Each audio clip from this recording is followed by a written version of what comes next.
नमस्कार शेतकरी मित्रांनो, भारत देशामध्ये शेतीला खूप महत्त्व आहे. म्हणून येथील शेतकरी वर्ग खूप मोठ्या संख्येने शेती करताना तुम्हाला दिसत असेल. तर शेतकरी मित्रांनो, आज आपण मिरची या पिकांच्या विविध वाणांबद्दल सखोल माहिती बघणार आहोत. तर शेतकरी मित्रांनो, असेच शेतीविषयक नवनवीन व्हिडिओ बघण्यासाठी आमच्या शेतकरी मित्र चॅनलला जर सबस्क्राईब केलेलं नसेल तर सबस्क्राईब करा. तर चला जाणून घेऊया. शेतकरी मित्रांनो, वाण आहे अग्निरेखा. ही एक सुधारित जात आहे जी साधारणपणे 6 ते 7 सेंटीमीटर लांब, गर्द हिरवी आणि आकर्षक फळांसाठी ओळखली जाते. शेतकरी मित्रांनो, ही जात महाराष्ट्र शासनाच्या महात्मा फुले कृषी विद्यापीठाने विकसित केली आहे. खरीप व उन्हाळी हंगामासाठी ही जात खूप उपयुक्त मानली जाते. मित्रांनो, अग्निरेखा मिरची बोकड्यात, भुरी आणि डायबॅक रोगांना कमी बळी पडते. तसेच वाळलेल्या मिरचीचा रंग गर्द लाल राहतो आणि तिचे सरासरी उत्पादन 12 ते 16 क्विंटल प्रति एकर आहे. मित्रांनो, उन्हाळी लागवडीसाठी फेब्रुवारी ते मार्च महिन्यात, तर खरीप लागवडीसाठी जून ते जुलै महिन्यात लागवड करावी लागते. मित्रांनो, अंतर हे खूप महत्त्वाचे असते.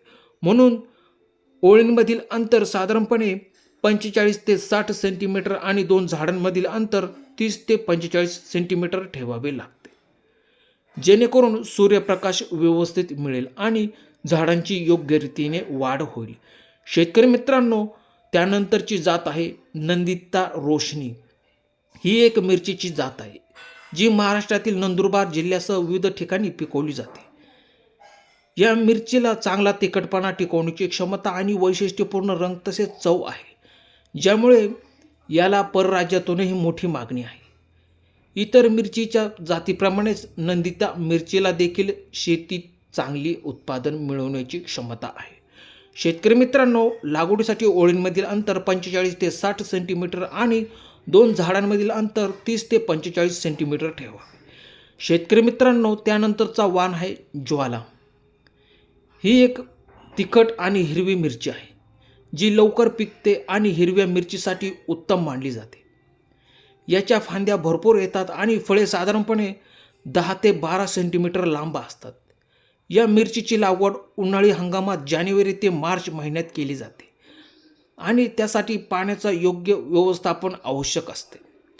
शेतकरी मित्रांनो, त्यानंतरची वाण आहे पुसा ज्वाला.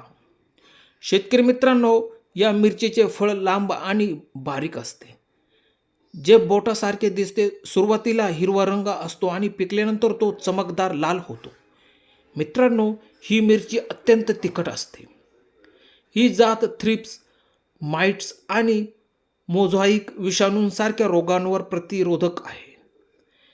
शेतकरी मित्रांनो, हिरव्या मिरच्या सॅलडसाठी वापरल्या जातात आणि पिकल्यावर, लाल झाल्यावर वाळून वापरल्या जातात. शेतकरी मित्रांनो, प्रति एकर सरासरी 34 क्विंटल उत्पादन मिळते.